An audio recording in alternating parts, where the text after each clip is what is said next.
Welcome to the EPM Intelligence Podcast. I'm here with Mike Russell with Oracle. Mike, welcome to AI World. How are you? Thank you, Nihar. I'm well, thank you. Had these podcasts going on almost every year at AI World, or what we used to call Cloud World, for many years. And really pleased to have you here because you are so critical to the EPM solution engineering team.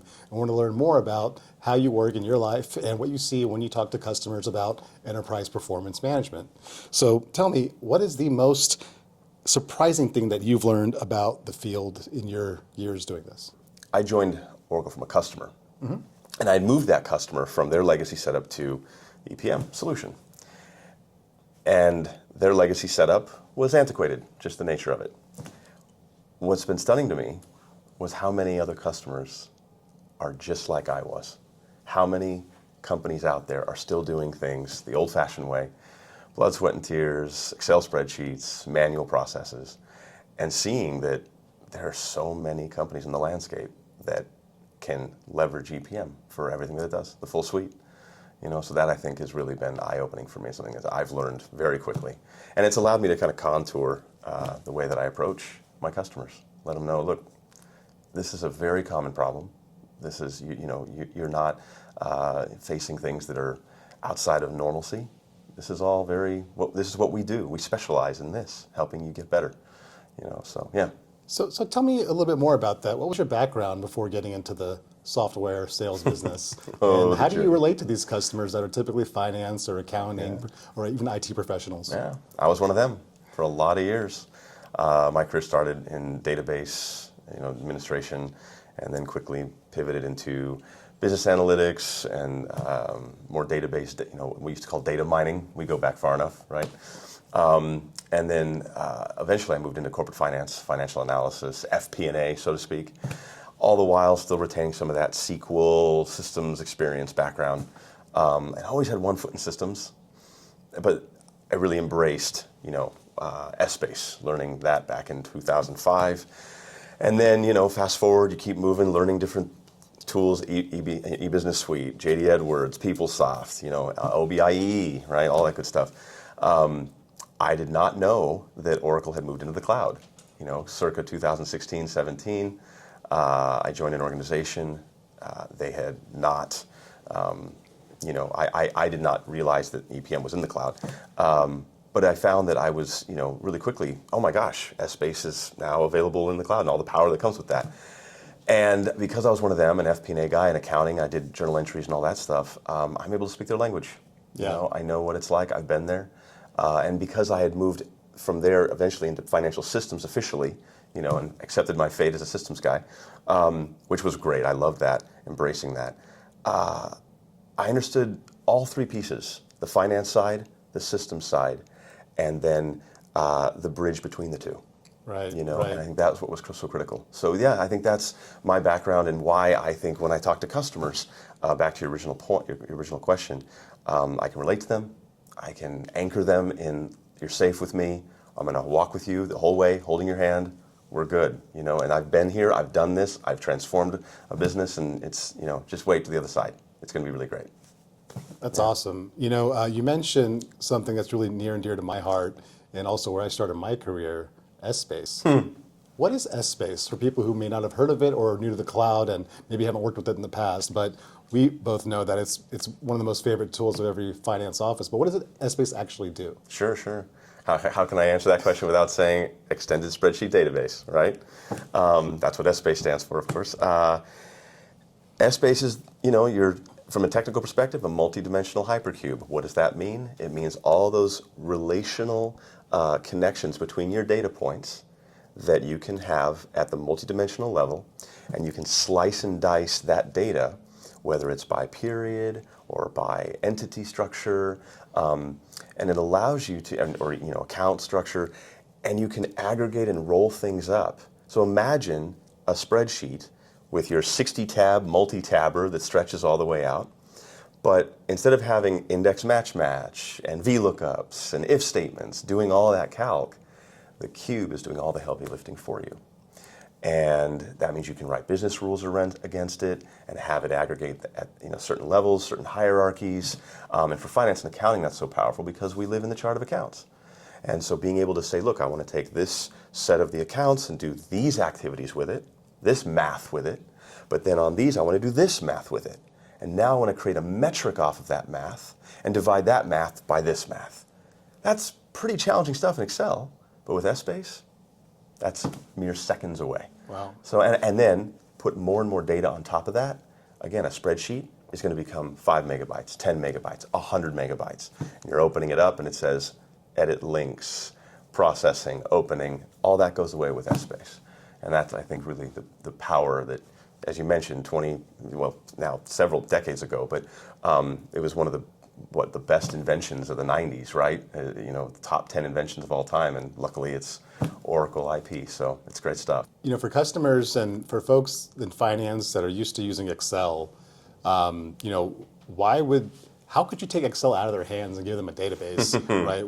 Do they have to learn SQL? How do they, build the database? I mean, typically that's an IT task, and accountants are hesitant to do that. What do you tell customers that are hesitant to go to a tool like Essbase or EPM Cloud instead of using an Excel spreadsheet? Well, that's the best part. We don't have to, because we have SmartView. So, to answer your question directly, we never have to take away Excel.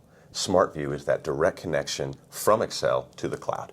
So you can pull all the data you need from the cloud into Excel. That's it. So you still have Excel, and all the power of Excel is there for you. You just have that direct connection to the cloud, and it keeps your spreadsheet smaller, nimble, easy to work with. But if that bridge to Excel, if you want to cross over that bridge and get into the web, then there's even more power available to you, whether it be through forms, the visualizations, the reporting capabilities, and of course the AI, the unlocking the artificial intelligence, the machine learning. You do have some of that in SmartView, but in the web you're going to have really powerful tools in that way. So we're not taking anything away. We're simply enhancing your Excel experience. And then if you want to take Essbase to that next level, having it in the cloud is a tremendous leverage point for our customers. So would you say Excel is kind of the starting point with most organizations, and then if they've got, or do they need a defined process in Excel to implement a solution like this? That's a great question, actually. So yes and no. You do not need a defined business process in Excel. You can come at this totally clean slate, or even better, saying, we know our current business processes don't work. We want something fresh. So you can always do that. But if you have an existing process that lives in Excel, we can take that into the cloud and leverage SmartView for those purposes. It really is, dealer's choice, right? We're in Vegas. How can I not make a joke about that? But it really is truly up to you. And I think that is the power of where Essbase is flexible and adaptive that way. Nihar, you know me, I talk with my hands a lot, but SmartView and Essbase and EPM is a very living, breathing system in that way.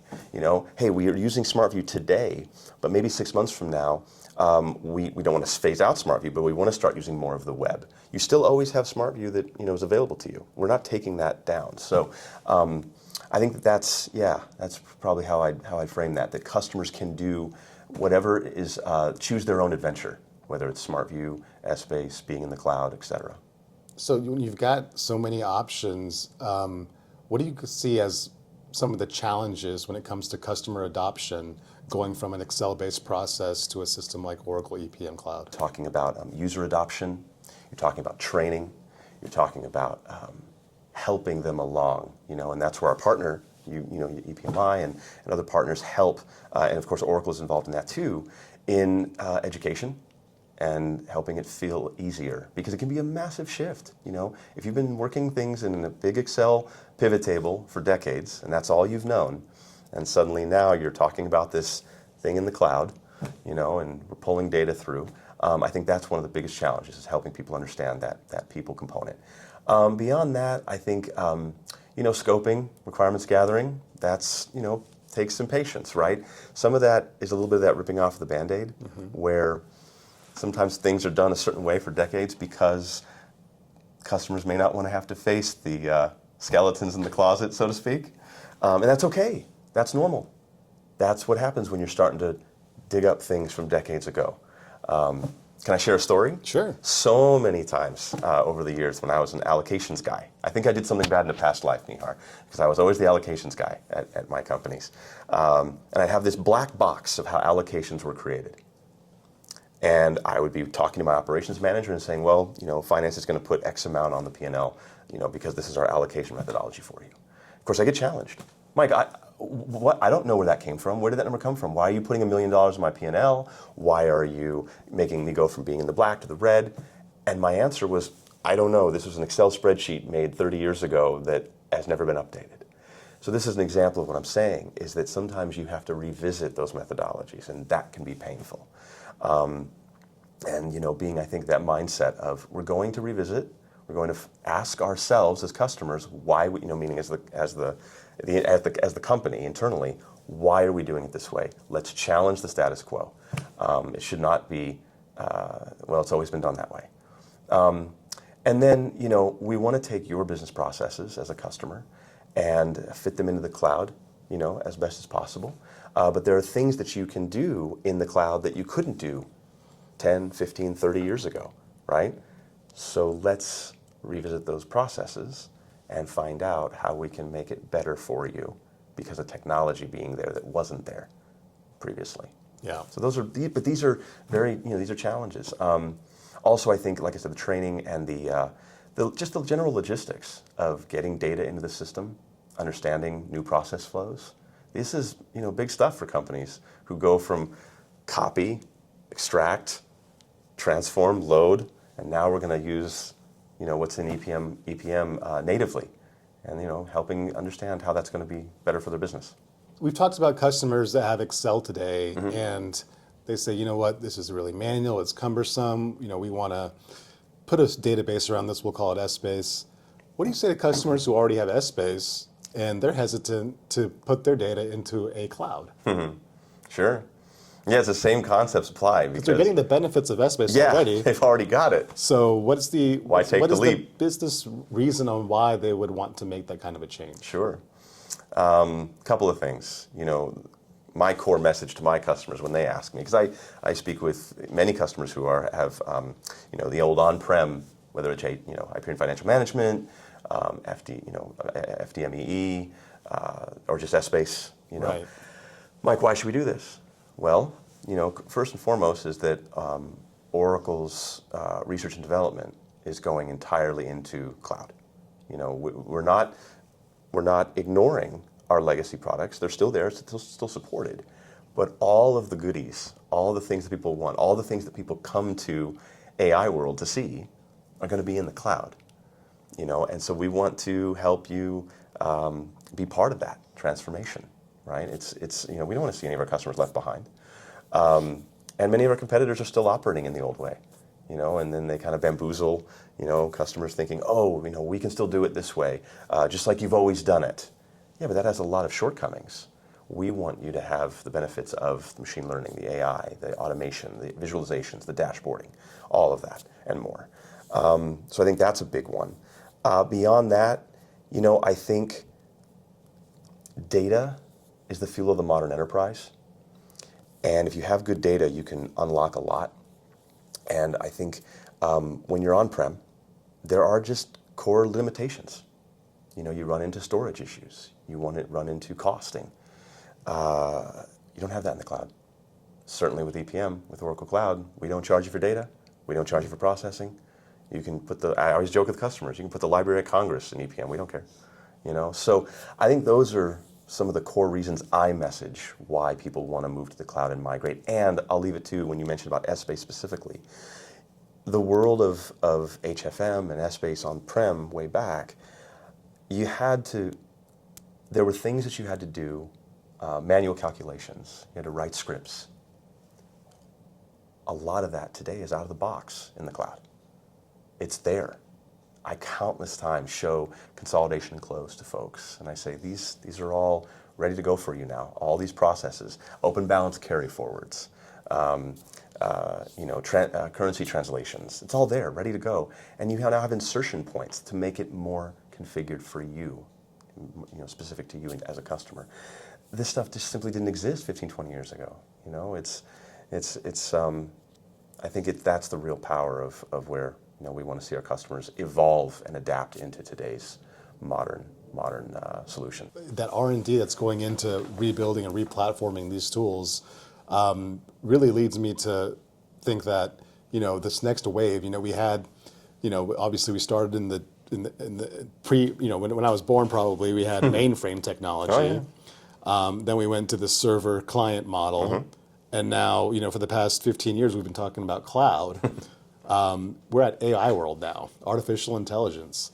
What's Oracle doing with artificial intelligence, especially as it relates to EPM? And just a few weeks ago, we dropped advanced predictions, where not only are we doing single variable, but now we're bringing in multivariables, so exogenous external variables like consumer price index, GDP information, currencies, and then marrying and correlating that with your data. I mean, this is next level stuff, and that now you start getting really smart, confident forecasting. Now you have that generative AI, the commentary, that leading edge, letting customers know what's happening. Here's the insights. We're going to write them up for you, get you to that starting point. And now the humans take it over from there and add even more color, more background.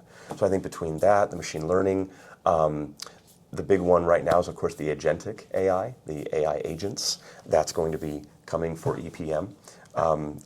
Some of it's already here. I'll be demoing it at the booth the next couple of days. But even more so, EPM Agentic AI will be in the AI Agent Studio.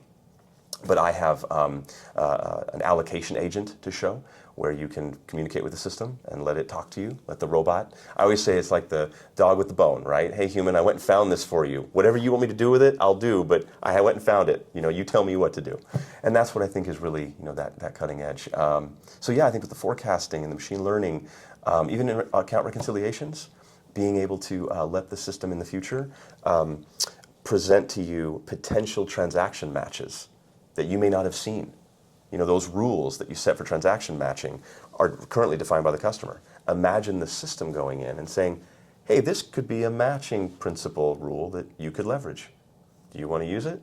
I mean, that's really next level, and I love that kind of innovation. And I also think that the agents working, most importantly, across the different suites, the different, not just EPM, but supply chain, human capital management, ERP, all of those working in tandem. Agents that do things like, the books are closed in resource planning. I'm going to notify my finance team over with EPM. Now that that's handled for forecasting or budgeting, I'm going to notify the reporting team so they can start publishing. Maybe SEC reporting is now also going to get kicked off. And that's all happening through an agent, notifying, keeping that assembly line coming back to Henry Ford. That's the kind of stuff where I think we're really starting to pick up steam. And I mean, that's why Oracle has the fastest close in the S&P 500, right? Because we're leveraging our own stuff. So this technology sounds really exciting, but sometimes, when you present it to customers, I get the sense that they may think, well, is the AI going to take my job? Right? Understandably from an executive or a CFO point of view, they're always looking to optimize and create efficiencies. Sure. But as an individual contributor in a finance organization, it can seem quite threatening, right? Yeah. What do you see in reality? Is that true, or are there ways that customers are adapting to the new technology? You can hire hundreds of people, smart people, to do Excel jockeying, which is where I've come from in my companies. And then those people, within 6 to 9 months, who are all highly trained, accountants, finance people, go, I didn't work this hard to be an Excel jockey. I'm leaving. And they leave. And you lose all that talent because they don't want to keep using technology from 10, 15, 20, 30 years ago. They want new tech. So imagine instead of hiring dozens or hundreds of people to do busy work, you're hiring sharp, bright people to leverage AI. They're staying on. They're creating new stuff for the company using EPM solution. And you're keeping all of that tribal knowledge internal. And I love that. And the best part is with our solution, I'll show it at the booth. There's a button. You just check the box and toggle it off if you want to turn it off. The old Steve Wozniak quote, right? Never trust a computer you can't throw out the window. It's exactly what you can do with EPM. Suggestions, turn it off. And then you're back to square, just good old human interaction. If you want to bring it back on, it's fine. You enable AI, check the box, or uncheck it. It's as simple as that. So you're always in control. So between human in the loop, humans in control, the efficiency gains, hiring great smart people, and they're staying using new tech, instead of hiring more and more people to do the same work. A lot of times there are companies, especially the mid-market and SMB customers, or even large companies that have profitability goals. A lot of them do. How do they justify the return on this investment? Yeah. Are there certain metrics or ways we can measure the true productivity gains that come through these implementations and this new technology investment? This comes back to total cost of ownership. When you're using a lot of point solutions across the board, you're using all these different pieces of the puzzle, if you start adding up how much you're actually paying, and by the way, I had to do this exercise many times. Well, you're the allocation guy. I was the allocation guy. I worked for the finance crew. I was the systems guy, and so it was important that I, said, here's how much we're spending on all these solutions. And over the course of the next couple of years, if we adopt, more of EPM or what we're doing, we're actually going to save money.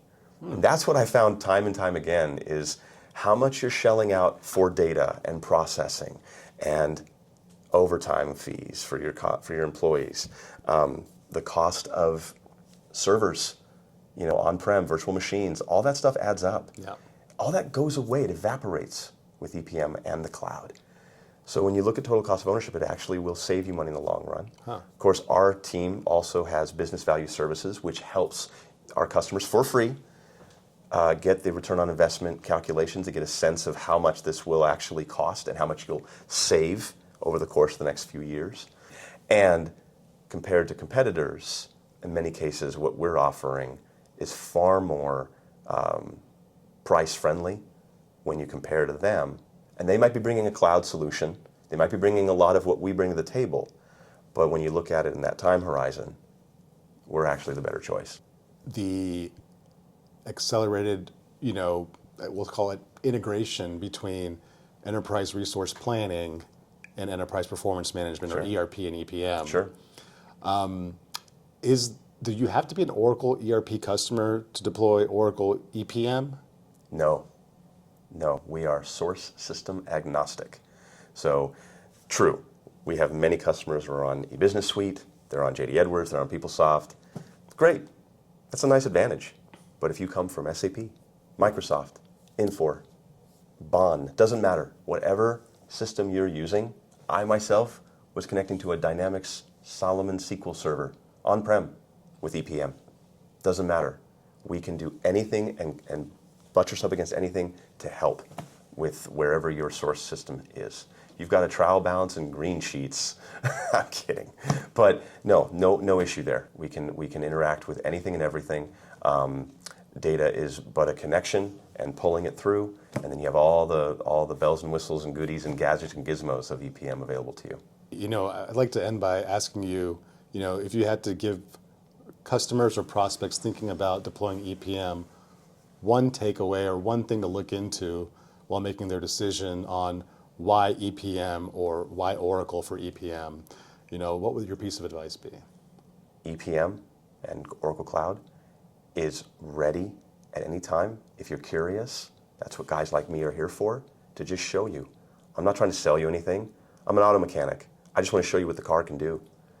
So I think ask yourselves those questions, get curious, try to dispel any of that fear and that trepidation you might have, and embrace the future. And just take a look and see what you see. Ask questions. Like I said, I'm always here. All of my solution engineer, all the people that I'm a part of, we love talking to customers. So I think that's the big one, is just get curious and start asking questions and come talk to Oracle Cloud. Awesome. Thank you so much, Mike. It was great chatting with you, and I'll see you around this week. Likewise, you too.